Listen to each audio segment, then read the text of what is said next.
Welcome to the North Sea, one of the most unforgiving stretches of ocean on the planet. Out here, rising from the waves like a fortress, is a modern marvel of engineering, a billion-dollar steel island. This is an offshore oil platform, a city on the sea, home to hundreds of souls. And one of them is Liam. He's a driller, a key player in an operation that pushes the limits of human ingenuity. His job? To punch a hole miles into the Earth's crust, from a floating platform, battling unimaginable pressures and the constant fury of the sea. This is a look into his world, a world of high stakes, high tech, and high pressure. The day starts long before the sun even considers rising. At 5:30 a.m., a sharp alarm cuts through the quiet of a small, Spartan cabin. This is Liam's room. It's not a luxury suite. It's functional, compact, and designed for one purpose: rest. Every inch of space is used. A small bunk, a desk, a locker. This is home for weeks at a time. After a quick splash of water on his face, he gets dressed. Not in a suit and tie, but in heavy-duty, fire-retardant coveralls. He's preparing for his 12-hour shift, and the first stop isn't the coffee machine, it's the pre-tour meeting. This meeting is the most important part of the day. The entire crew gathers. Safety is more than a buzzword out here. It's a religion. They go over every single task plan for the day, step by step. They discuss potential hazards, weather conditions, and equipment status. Nothing is left to chance. They have a saying, complacency kills. Every single incident, no matter how small, is analyzed. A tiny paper cut? Seriously. It gets logged, investigated, and discussed to ensure it never happens again. It might sound extreme, but when you're working with millions of pounds of equipment and highly flammable materials, a tiny mistake can have catastrophic consequences. It's this culture of extreme caution that keeps everyone safe. With the safety briefing done, Liam makes his way through a maze of steel corridors and stairways towards the heart of the operation, the driller's cabin. This isn't just a room. It's the nerve center, a high-tech cockpit perched high above the drill floor.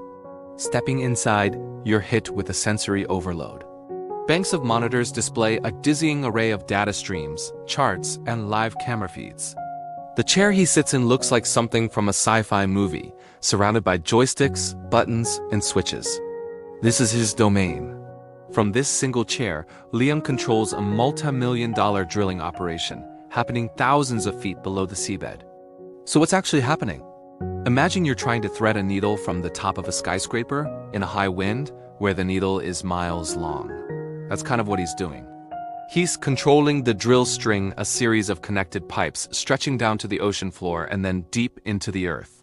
On the screen, a dynamic graphic shows the drill bit, a spinning, grinding piece of hardened steel, chewing through rock formations that are millions of years old. Liam monitors everything: the speed of rotation, the weight on the bit, the pressure of the drilling mud being pumped down the hole. It's a delicate dance of physics and engineering. He's not just drilling a hole. He's navigating a complex, unseen underground world, guided only by the data on his screens. One wrong move could break the drill string, damage the well, and cost the company millions. The pressure is immense, both literally and figuratively. Today, the drilling is going smoothly. The bit is making good progress. The numbers are all in the green. The rhythmic hum of the machinery is almost hypnotic. Liam is in his element, his eyes constantly scanning the screens, his hands making tiny adjustments with the controls.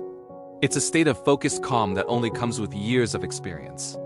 The crew on the drill floor below moves in perfect sync, a well-oiled machine responding to his commands. But in this line of work, calm can shatter in an instant. Suddenly, a piercing alarm shrieks through the cabin. Red lights flash across a central monitor. A warning message appears: unexpected pressure increase. This is the moment every driller dreads. It's a kick, a surge of high-pressure gas or oil from the formation, trying to force its way up the well. If it's not controlled, it can lead to a blowout, the most feared event on any rig. Liam's calm demeanor vanishes, replaced by razor-sharp focus. His training kicks in instantly. There's no panic, only purpose. Over the intercom, his voice is firm and clear, issuing a rapid series of commands to the crew. The atmosphere becomes electric. On the drill floor, the team moves with urgent precision, their actions a blur of practiced efficiency. Quick camera cuts show them scrambling to activate safety valves and adjust pumps. The music swells, mirroring the rising tension. Liam's hands fly across the controls. He's in a battle against the raw power of the earth. He needs to increase the density of the drilling mud being pumped down the well to counteract the underground pressure. It's a high-stakes balancing act. Too little, and the kick gets worse. Too much, and he could fracture the rock formation, creating a whole new set of problems. His mind races, calculating, analyzing, deciding. After a tense few minutes that feel like an eternity, he makes a critical adjustment. The numbers on the screen begin to stabilize. The pressure warning stops flashing. The alarm falls silent. A collective sigh of relief echoes through the cabin. He leans back in his chair, the adrenaline slowly starting to subside. The immediate danger is over. The team, working as one, has contained the beast. A driller's life isn't all high-stakes drama and 12-hour shifts. There has to be a life beyond the drill floor, or you go crazy. When the shift is over, the rig offers a surprising number of ways to decompress. We see a quick montage of this other life. Liam is in the canteen, or the galley as they call it. The food is surprisingly good a necessity to keep morale high. He's laughing with his crewmates, the tension from the earlier incident forgotten for a moment. These people aren't just colleagues. They're his family for weeks on end. You build a unique bond out here, a camaraderie forged in isolation and shared risk. Later, he's in the rig's gym, working off the stress on a treadmill, the vast expanse of the sea visible through a porthole. There's even a cinema and recreation rooms. But the most important connection is the one to home. We see him on a video call, a small screen connecting him to a world that feels a million miles away. He's talking to his family, a brief, precious window into the life he's temporarily left behind. It's a poignant reminder of what he's working for, and the sacrifices he makes. As twilight paints the sky in shades of orange and purple, the night shift crew arrives in the driller's cabin, fresh and ready to take over. Liam conducts a thorough handover, explaining the events of the day, the near miss with the pressure kick, and the current status of the well.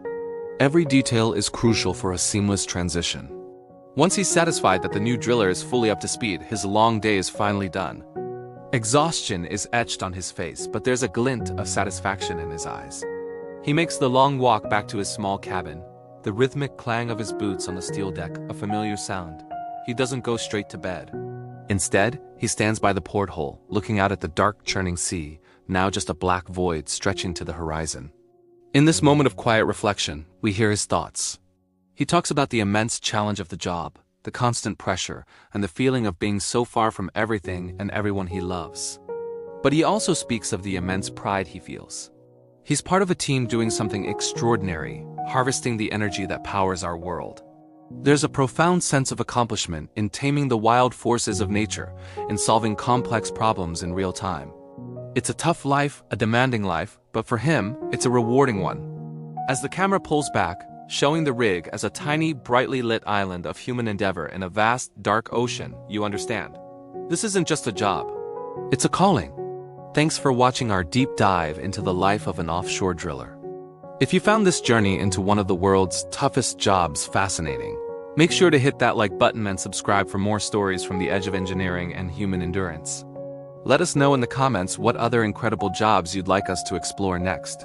See you in the next video.